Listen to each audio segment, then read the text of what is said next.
Les personnes riches me disent souvent « Ne dites pas aux gens ce que vous savez, Robert. Gardez les pauvres. » Mon père riche avait l'habitude de dire « À partir du moment où tu reçois un salaire, tu te mets à penser comme un employé.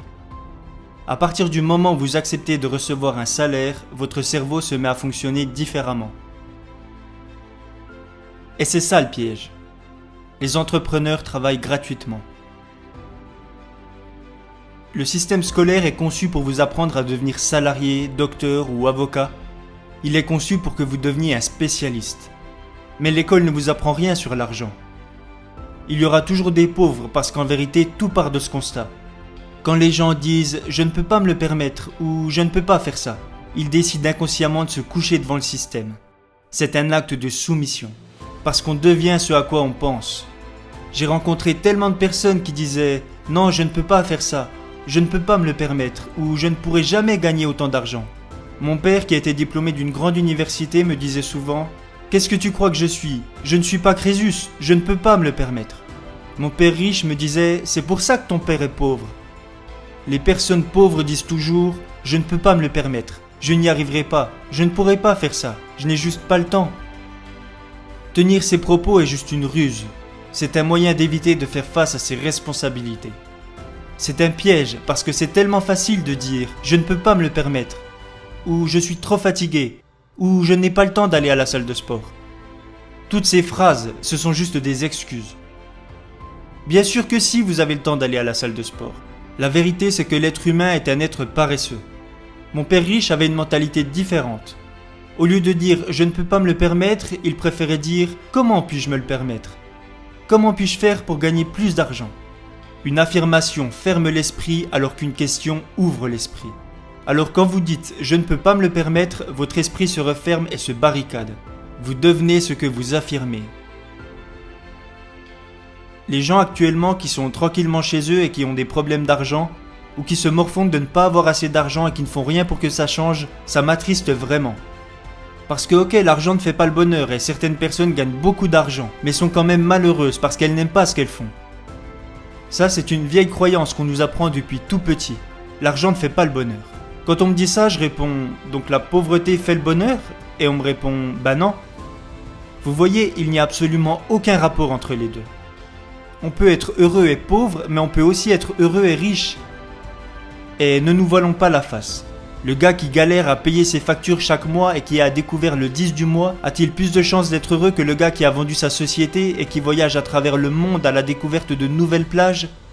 Permettez-moi d'en douter. On vous a probablement appris à l'école à vous trouver un travail et à travailler dur, sinon vous ne serez jamais riche. Et on vous a sans doute dit que les riches sont méchants et tout ce genre de trucs. Vous savez, la pauvreté c'est comme un héritage familial, elle se transmet. Tant que vous ne changerez pas votre état d'esprit, l'argent ne viendra jamais à vous. C'est ce que l'on voit avec les gens qui gagnent à la loterie ou avec les gens qui héritent soudainement d'une grosse somme d'argent d'un oncle qu'ils n'ont jamais vu de leur vie. Peu importe leur situation, ils auront toujours les mêmes problèmes. Parce que même si certaines personnes arrivent à avoir subitement plus d'argent, il n'en demeure pas moins que leur mindset sera toujours calibré sur la façon de penser des pauvres. Si vous êtes pauvre, vous serez toujours pauvre. La seule façon de changer est de changer la fréquence de votre état d'esprit. C'est très dur pour les gens de comprendre que si vous gardez le même mindset, l'argent disparaîtra aussi vite qu'il est arrivé. C'est ce qui se passe avec beaucoup de sportifs de haut niveau. Ils gagnent des millions de dollars pendant leur carrière et une étude a montré récemment que 65% d'entre eux sont ruinés dans les 5 ans qui suivent la fin de leur carrière. Ça arrive parce que la plupart viennent de familles pauvres. C'est quelque chose d'assez effrayant, n'est-ce pas ? Si vous ne voulez pas comprendre ça, alors je ne peux pas vous aider. Vous savez, j'ai connu énormément de malchance tout au cours de ma vie. J'ai fait face à des crashs financiers et certaines personnes ont profité de ces moments de faiblesse pour me poignarder dans le dos. Mais tous ces moments durs sont devenus avec le temps des bons moments parce qu'ils m'ont permis de grandir et d'acquérir de l'expérience. Donc pour moi, les erreurs que j'ai commises et les moments délicats que j'ai traversés ont toujours été une bonne chose. Parce que les personnes qui ont peur de faire des erreurs n'avanceront jamais dans la vie. Et malheureusement, tout au cours de notre cursus scolaire, on nous note sur le nombre d'erreurs qu'on commet. C'est d'une absurdité quand on y pense. La raison pour laquelle la plupart des gens sont pauvres est qu'ils n'ont jamais échoué. Vous savez, ils agissent tellement prudemment qu'ils ne se sont jamais trompés, parce qu'ils ne sont jamais sortis de leur zone de confort. Ils font juste comme on leur a appris à l'école. Ils suivent les règles. Donc, ils n'ont jamais rien appris de l'échec. C'est pour ça que je pense que le système scolaire est complètement dépassé. Ce qu'ils font des jeunes aujourd'hui, c'est ce qu'on appelle de l'anti-éducation. Le jeune gars diplômé qui se dit « J'étais un super élève, j'ai un bon diplôme, mon avenir s'annonce radieux ». Il a l'impression que le monde lui appartient. Mais quand des difficultés se dressent sur son chemin, il se dit que c'est injuste et il abandonne. Les gens disent parfois que l'argent n'est pas important pour eux. Laissez-moi vous dire que si l'argent n'est pas important pour vous, il ne se préoccupera jamais de vous.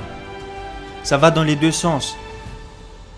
Vous savez, il existe cette idée préconçue qui est de dire que les riches sont des gens égoïstes et avides, et qu'ils ne pensent qu'à leur portefeuille. Alors qu'en réalité, ce sont les pauvres qui sont égoïstes. Parce que quand on y pense, pour devenir riche, il faut donner quelque chose.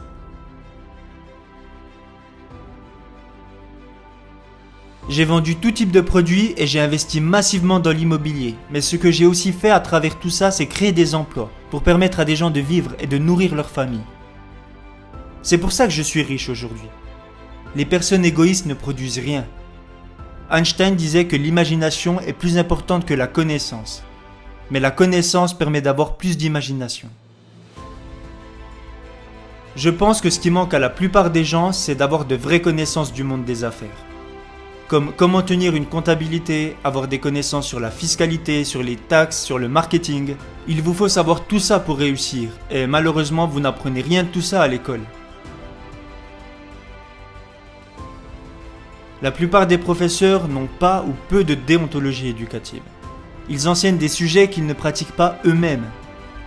Moi, j'appelle ça des usurpateurs. Un usurpateur est quelqu'un qui a juste besoin d'un job. Il vous enseigne comment, en cirant les pompes de votre boss, vous pourrez gravir les échelons. Mais ils ne connaissent pas vraiment ce qu'ils enseignent. Dans la vie, l'une des choses que je conseille aux gens, c'est de savoir identifier les vrais professeurs et les usurpateurs. Elon Musk a dit un jour qu'un dealer de quartier a plus de connaissances sur la façon de gérer un business qu'un professeur d'école de commerce. Un faux professeur est quelqu'un qui ne pratique pas ce qu'il enseigne. Il y a des professeurs qui enseignent le business dans les grandes écoles de commerce, mais qui n'ont jamais créé un seul business. Un vrai professeur est quelqu'un qui fait ce qu'il enseigne chaque jour. C'est pour ça que notre système éducatif a créé des étudiants qui sont faibles. Les gens me demandent souvent « Pourquoi est-ce que tu ne donnes jamais d'argent aux pauvres ?» Le problème, si je me mets à donner de l'argent aux pauvres, c'est que ça créera encore plus de pauvres. Donnez à un homme un poisson et il pourra se nourrir un jour. Apprenez-lui à pêcher et il se nourrira toute sa vie. Si vous donnez un poisson à un homme, beaucoup de gens viendront vers vous pour vous demander à leur tour un poisson. Alors que si vous leur apprenez à pêcher, ils deviendront les maîtres de leur propre destin. Et la réalité, c'est que si nous ne brisons jamais nos habitudes, nous ne pouvons pas changer. Mais l'école ne nous apprend pas ça. L'école nous apprend l'opposé de tout ça.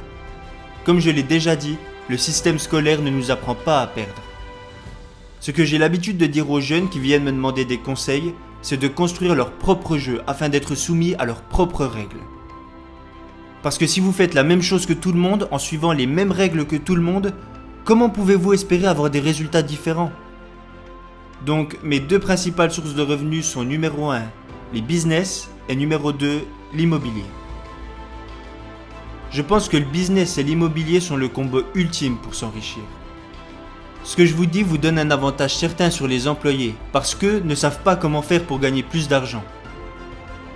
Vous savez, beaucoup de personnes préfèrent rester gentiment là, à attendre et à regarder le temps passer, plutôt que de créer leur propre business. Si je pouvais avoir un téléphone magique qui me permettrait de parler au jeune homme que j'étais à 20 ans, je pense que je lui dirais « Profite pleinement de la vie et n'aie jamais peur de prendre des risques ». En réalité, tout ce que j'ai fait au cours de ma vie n'a jamais vraiment eu de sens. J'ai quitté un job où j'étais payé 120 000 $ par an à travailler dans un bureau pour partir me battre au Vietnam et gagner 200 $ par mois. J'aurais pu mourir là-bas et ne jamais revenir. Vous voyez, ça n'avait aucun sens, mais je peux vous assurer que c'était la meilleure décision que je pouvais prendre à l'époque. Malheureusement, ce que font la plupart des jeunes, c'est qu'ils laissent leurs parents dicter leur vie au lieu de suivre leur propre instinct. et ils les écoutent parce qu'ils ont peur d'échouer. Alors qu'en réalité, l'échec fait partie intégrante du succès. Si vous regardez par exemple quelqu'un comme Thomas Edison, il a échoué des milliers de fois avant de réussir à créer l'ampoule à oxygène. Notre système scolaire nous punit quand nous commettons des erreurs. C'est pour ça qu'il y a tant de personnes qui ont peur de faire des erreurs et qui ont peur d'échouer.